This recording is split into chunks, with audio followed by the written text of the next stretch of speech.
Hello guys, இன்னைக்கு இந்த வீடியோவில் நம்ம பேச போகிற டாபிக் என்ன அப்படின்னு பார்த்தீங்கன்னா, நம்ம பென்டன் சீரீஸில் ஃபஸ்ட்டு வரக்கூடிய எபிசோட்ஸில் ஒரு விஷயத்தை பண்ணிவிட்டு அதுக்கப்புறம் வரக்கூடிய எபிசோட்ஸில் அதை சேஞ்ச் பண்ணுறது வந்து சாதாரண விஷயம் தான்.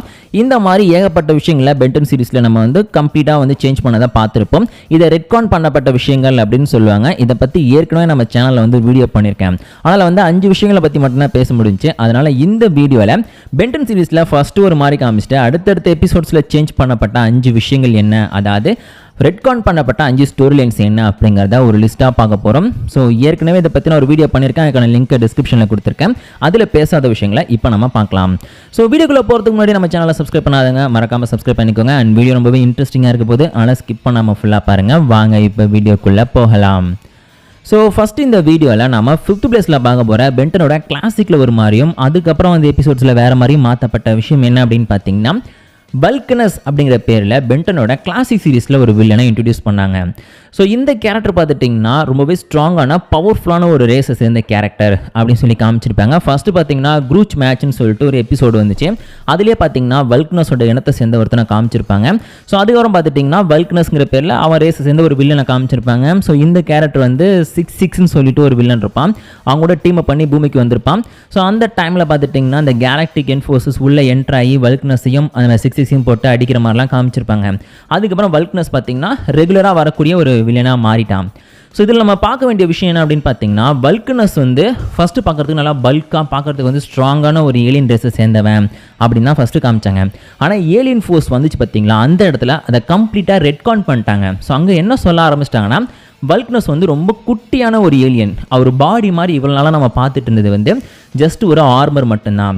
மற்றபடி வல்கனஸ் பார்த்தீங்கன்னா ரொம்ப ரொம்ப குட்டியான பல்கான ஏலியன் கிடையாது, ரொம்பவே சின்ன ஏலியன் அப்படின்னு சொல்லிட்டு கம்ப்ளீட்டாக அந்த ஸ்டோரியவே சேஞ்ச் பண்ணிட்டாங்க. ஸோ இந்த விஷயத்தை அவங்க எங்கேருந்து எடுத்தாங்க அப்படின்னு பார்த்தோன்னா, ஏற்கனவே நம்மளுடைய கிளாசிக் சீரீஸில் வந்து சுமோ ஸ்லாமர்ஸோட கேம்குள்ளே வந்து நம்ம பென்னும் குவென்னும் போகிற மாதிரி ஒரு எபிசோட் இருக்கும். அதில் ஹென்கோன்னு சொல்லிட்டு ஒரு வில்லன் வந்திருப்பான். ஸோ அந்த கென்கோ பார்த்துட்டிங்கன்னா இந்த மாதிரியான ஒரு அப்பியரன்ஸ் தான் இருப்பான். பார்க்குறது வந்து பல்கான ஒரு ஆர்மரில் இருப்பான். ஆனால் அவனை தோக்கடிச்சதுக்கப்புறம் பார்த்துட்டிங்கன்னா வந்து ரொம்ப குட்டியான ஒரு கேரக்டராக மாறிடும். அது கொஞ்சம் ஃபன்னாக இருக்குமா, அதை அப்படியே எடுத்து பார்த்தீங்கன்னா ஏலியன் ஃபோர்ஸில் வந்து அப்படியே அப்ளை பண்ணிட்டாங்க. சொன்னால் பார்த்துட்டிங்கன்னா வல்கனஸ் வந்து ஃபஸ்ட்டு பார்க்க நல்லா பல்கான ஒரு கேரக்டர் மாதிரியும், அதுக்கப்புறம் ஏலியன் ஃபோர்ஸில் பார்த்தீங்கன்னா அவர் வந்து ஒரு ஆர்மருக்குள்ளே இருக்கக்கூடிய ஒரு கேரக்டர் அப்படின்னு சேஞ்ச் பண்ணது ரொம்ப முக்கியமான ரெட்கான் பண்ணப்பட்ட ஒரு விஷயம்.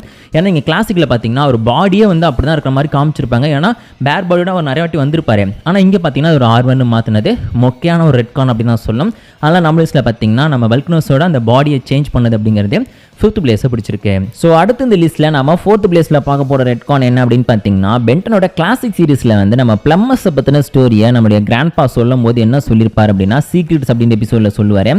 ஸோ அப்போ பார்த்துட்டிங்கன்னா நம்ம கிராண்ட்பா மேக்ஸ் வந்து வில்கேக்ஸை ஒரு ராக்கெட் இருக்கும் அதோட அட்டாச் பண்ணி அதை வெடிக்க வச்சு நம்ம வில்கேக்ஸ் இறந்துட்டான் அப்படின்னு சொல்லி கன்ஃபார்ம் பண்ணதுக்கப்புறம் பார்த்தீங்கன்னா பிளம்மஸ் வந்து அவ்வளோவா ஆக்டிவாக இல்லை. ஏன்னா வந்து பிளம்மஸை வந்து ரொம்ப பிஸியாக வச்சுட்டு இருந்தது நம்ம வில்கேக்ஸ் அப்படின்ற மாதிரி தான் வந்து அவர் மென்ஷன் பண்ணியிருப்பாரு.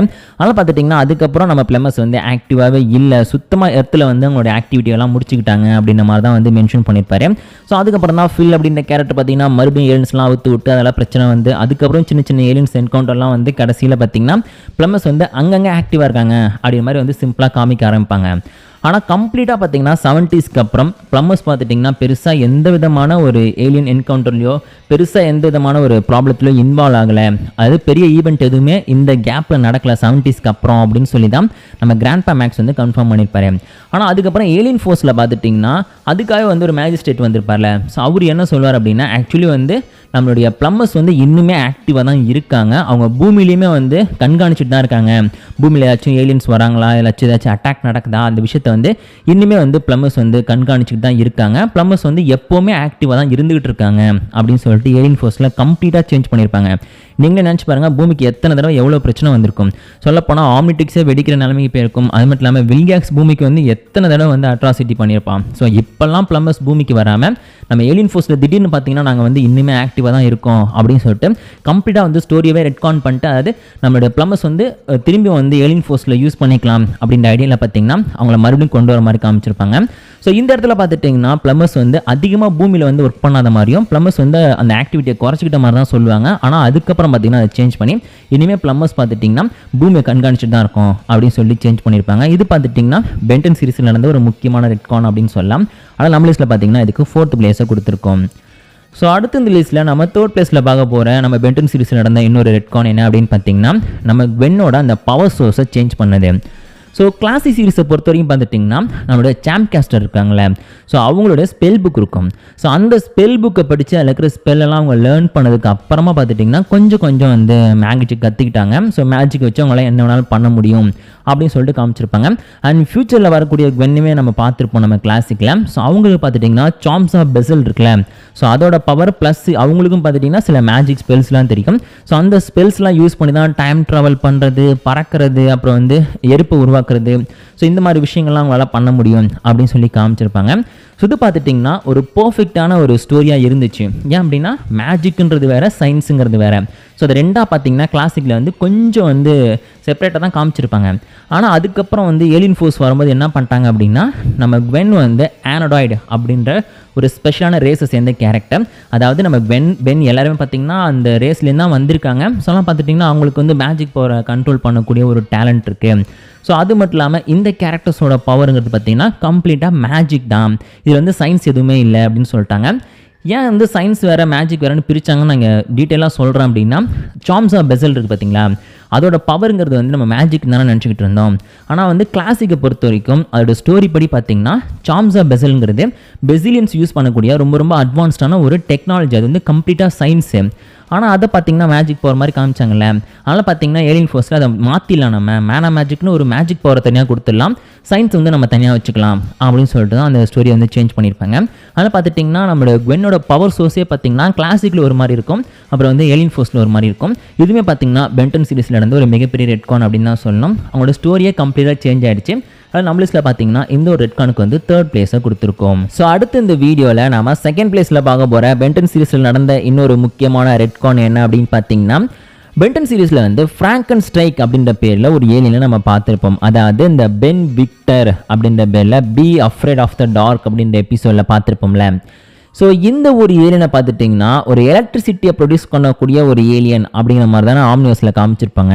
ஆனால் ஃபேக்ட் என்ன அப்படின்னு பார்த்தீங்கன்னா, இந்த ஃப்ராங்கன் ஸ்ட்ரைக் வந்து பென்டன் யூஸ் பண்ணுறதுலேயே ரொம்ப பிரில்லியண்ட்டான ஒரு ஏலியன். சொல்லப்போனால் நம்ம கென்டனுக்கு வந்து ஆம்னிட்ரிக்ஸை நம்ம பென் உருவாக்குனார்னு நம்ம கேள்விப்பட்டோம்ல, எந்தெந்த ஏலியன்ஸை யூஸ் பண்ணி அவர் உருவாக்குனார் அப்படின்னு சொல்லி நம்ம பென்டன் சீரிஸில் செக் பண்ணி பார்த்தேன். ஸோ அப்போ என்ன சொல்லியிருக்காங்க அப்படின்னா, கிரே மேட்ரு, பிரைன் ஸ்டார்மு, அப்புறம் வந்து இந்த பென் விக்டர், அதாவது இந்த ஃப்ராங்கன் ஸ்ட்ரைக்கு, இந்த 3 ஏலியன்ஸோட ஹெல்ப்பால் தான் ஆம்னிட்ரிக்ஸை அவர் கம்ப்ளீட்டாக டிசைன் பண்ணி ஒரு ப்ரோட்டோடைப்பாக மாற்றி அதை வந்து நம்ம கென்டன் கிட்ட கொடுத்தாரு அப்படின்னு சொல்லி மென்ஷன் பண்ணியிருக்காங்க. ஸோ அந்த அளவுக்கு பார்த்துட்டிங்கன்னா ரொம்ப பிரில்லியண்ட்டான ஏலியனாக தான் இந்த ஃப்ராங்கன் ஸ்ட்ரைக்கை வந்து பென்டன் சீரிஸில் பிளான் பண்ணியிருந்தாங்க. கிளாசிக்கில் அப்படி தான் இன்ட்ரடியூஸ் பண்ணாங்க. ஏன்னா அந்த be afraid of the dark episode ஃபுல்லாகவே பார்த்துட்டிங்கன்னா நம்ம கோஸ்ட் ஃப்ரீக் வந்து ஆர்டர் கொடுத்துட்டாரு. மம்மிக்கு பெருசாக எந்த ஒரு ஐடியாவும் கிடையாது, அந்த அளவுக்கு பிரில்லியன்ட் கிடையாது. அப்புறம் வேர்வல்ஃப் பார்த்துட்டிங்கன்னா அது வந்து ஒரு பீஸ்ட் மாதிரியான ஏலியனு. ஸோ அந்த ஒரு காரணத்தெல்லாம் பார்த்துட்டிங்கன்னா இது எல்லாத்தையுமே பிளான் பண்ணி அந்த சேட்டலைட் மூலமாக வந்து ஒட்டுமொத்த உலகத்தையும் அந்த கருடையும் பீமால கவர் பண்ணி எல்லாரையும் மியூட்டேட் பாக்கி அதுக்கப்புறம் வந்து கோஸ்ட் ஃப்ரீக்காக அதுக்கு எல்லாத்துக்கும் கிங்காக மாற்றணும், இந்த எல்லா ஐடியாவும் பிளான் பண்ணி எக்ஸிக்யூட் பண்ணது எல்லாமே பார்த்துட்டிங்கன்னா நம்மளுடைய ஃப்ராங்கன் ஸ்ட்ரைக், அதாவது அந்த விக்டர்னு சொல்லி ஒரு கேரக்டர் வந்திருப்பான் பார்த்தீங்களா, ஒரிஜினல் ஏலியன். ஸோ அவனுடைய பிளான் தான். ஸோ அந்த அளவுக்கு பார்த்துட்டிங்கன்னா ரொம்ப பிரில்லியண்ட்டாக தான் இந்த கேரக்டர்ஸை வந்து இன்ட்ரடியூஸ் பண்ண பிளான் பண்ணியிருந்தாங்க. ஆக்சுவலி அப்படி தான் இன்ட்ரடியூஸ் பண்ணியிருந்தாங்க. ஆனால் அதுக்கப்புறம் அந்த எபிசோட்ஸில் அது ஏலியன் ஃபோர்ஸ் அல்டிமேட் ஏலியனில் இந்த கேரக்டர் காமிக்கவே இல்லை, ஜஸ்ட் இன்ட்ரோவில் மட்டும் காமிச்சாங்க. ஸோ அதுக்கப்புறம் ஆம்னிவர்ஸில் பார்த்தீங்கன்னா இவர் வந்து அந்தளவுக்கு பிரில்லியண்ட்டான கேரக்டர்லாம் கிடையாது, ஜஸ்ட் வந்து இவர் எலக்ட்ரிசிட்டியை வச்சு ஃபைட் பண்ணக்கூடிய ஏலியன் அப்படின்னு ஸ்டோரியவே கம்ப்ளீட்டாக சேஞ்ச் பண்ணிட்டாங்க. சொல்லப்போ நம்ம லிஸ்ட்டில் வந்து பென்டன் சீரிஸில் மொக்கையாக பண்ணப்பட்ட ஒரு ரெட்கான் அப்படின்னு சொல்லிட்டு இதுக்கு செகண்ட் பிளேஸை கொடுத்துருக்கோம். அண்ட் லாஸ்ட் அண்ட் ஃபைனலாக இந்த வீடியோவில் நம்ம ஃபர்ஸ்ட் பிளேஸில் பார்க்க போகிற பென்டன் சீரிஸில் நடந்த இன்னொரு முக்கியமான ரெட்கான் என்ன அப்படின்னு பார்த்தீங்கன்னா, பென்டனோட கிளாசிக் சீரிஸில் நம்ம கிராண்ட்பா மேக்ஸ் வந்து கிளியராக மென்ஷன் பண்ணியிருப்பாரு. வேர்டோனா அப்படின்றவங்களோட ஒய்ஃப் இருக்காங்களா, அது கிராண்ட்பா மேக்ஸோட ஒய்ஃபு, அவங்க இறந்துட்டாங்க அப்படிங்கிற விஷயத்த கிளாசிக் சீரிஸில் கிளியராக மென்ஷன் பண்ணியிருப்பாங்க. அதாவது நம்ம கிராண்ட்பா மேக்ஸோட ஒய்ஃப் வந்து இறந்து போயிட்டாங்க, அவங்கள பற்றி அடிக்கடி அவர் ஃபீல் பண்ணுறாரு அப்படின்ற மாதிரி பார்த்துட்டிங்கன்னா அங்கே மென்ஷன் பண்ணியிருப்பாங்க. அதுலேயும் விசிட்டர் அப்படின்ற எபிசோடில் பார்த்தீங்கன்னா ஜைலின் அப்படின்ற அவங்களுடைய அந்த கேர்ள் ஃப்ரெண்டை பார்ப்பார்ல, அப்போட பார்த்தீங்கன்னா இந்த விஷயத்தை அடிக்கடி சொல்லிட்டு இருப்பாங்க. ஆனால் ஏலியன் ஃபோர்ஸ்க்கு அப்புறம் பார்த்துட்டிங்கன்னா இந்த விஷயத்த கம்ப்ளீட்டாக ரெட்கான் பண்ணிட்டாங்க. அதாவது இந்த ஸ்டோரியை வந்து பவர் சோர்ஸை சேஞ்ச் பண்ணாங்களா குவென்னுக்கு, ஸோ அது கூடயே சேர்த்து பார்த்தீங்கன்னா இந்த கிராண்ட்மா இன்னும் உயிரோட தான் இருக்காங்க, அவங்க தான் வந்து நம்ம குவென்னுக்கு அந்த ஆண்ட்ராய்டோட டிஎன்ஏ கிடைக்கிறதுக்கான காரணம். பிகாஸ் அவங்களே ஒரு பியூர் ஆண்ட்ராய்டு அப்படின்ற காரணத்தினால அவங்க மூலமாக தான் இந்த பவர்ஸ் இவங்களுக்கு வந்துச்சு அப்படின்னு சொல்லிட்டு ஸ்டோரியை சேஞ்ச் பண்ணது மட்டும் இல்லாமல் செத்துப்போன வார்டனாவை மறுபடியும் உயிரோட கொண்டு வந்துட்டாங்க. ஸோ இது பார்த்தீங்கன்னா பென்டன் சீரிஸில் நடந்ததிலே ஒரு முக்கியமான ரெட்கான் அப்படின்னு தான் சொல்லணும். பிகாஸ் நம்ம கிராண்ட்பா மேக்ஸ் வந்து கிளியராக சொன்ன விஷயத்த அப்படியே கொஞ்சம் கூட ஒரு எக்ஸ்ப்ளனேஷனே கொடுக்காம அதை பற்றி பெருசாக கண்டுக்கவும் இல்லை. அதுக்கப்புறம் ஏலியன் ஃபோர்ஸில் பார்த்தீங்கன்னா வார்டனா உயிரோடு தான் இருக்காங்க அப்படின்ற விஷயம் தெரிஞ்சதுக்கப்புறம் அதை பெருசாக ஷாக் ஆக மாட்டாங்க. அதை நினச்சி வந்து அவங்க ஸ்டோரியில் எப்படி சொன்னாங்களேன்னு சொல்லிட்டு பெருசாக எக்ஸ்பிளைன் பண்ணியிருக்க மாட்டாங்க. ஜஸ்ட் இவங்க உயிரோட இருக்காங்க, அவங்க வந்து ஒரு ஆண்ட்ராய்டு அப்படின்னு சொல்லிட்டு ஸ்டோரி வந்து அப்படியே சேஞ்ச் பண்ணி கொண்டு போயிருப்பாங்க. இது பார்த்தீங்கன்னா பென்டன் சீரிஸில் நடந்ததிலே ரொம்ப ரொம்ப முக்கியமான ஒரு ரெட்கான் அப்படின்னு சொல்லிட்டு இதுக்கு வந்து ஃபர்ஸ்ட் பிளேஸை கொடுத்துருக்கோம். ஸோ இந்த லிஸ்ட்டில் பார்த்த 5 விஷயங்கள் எல்லாம் பார்த்தீங்கன்னா கிளாசிக்கில் ஒரு மாதிரியும் அதுக்கப்புறம் அந்த சீரிஸில் வேறு மாதிரியும் இருக்கும். ஸோ அதெல்லாம் பார்த்தீங்கன்னா ஒரு லிஸ்ட்டாக எடுத்திருக்கோம். இதே மாதிரி இன்னும் நிறைய விஷயங்கள் வந்து சேஞ்ச் பண்ணியிருக்காங்க. அது எல்லாத்தையும் இனிமேல் வரக்கூடிய வீடியோஸில் ஒன் பை ஒன்னாக நான் பார்ட்டாக வந்து அப்லோட் பண்ணுறேன். ஸோ இந்த வீடியோ பிடிச்சா மறக்காம ஒரு லைக் கொடுத்துங்க. இதே மாதிரி இன்ட்ரெஸ்டிங்கான பென்டன் பற்றின கண்டென்ட்ஸ்லாம் பார்க்குறதுக்கு நம்ம சேனலை மறக்காமல் சப்ஸ்கிரைப் பண்ணிக்கோங்க.